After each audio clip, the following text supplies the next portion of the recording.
To turn on or turn off account suggestions Instagram notifications in iPhone 14 Pro, open Instagram settings, find Instagram in home screen,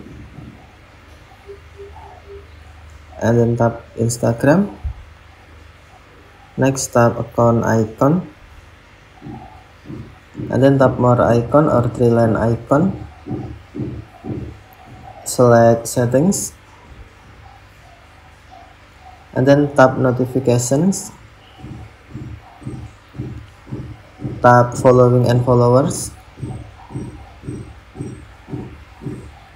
and then on account suggestions, tap select on to turn on or select off to turn off.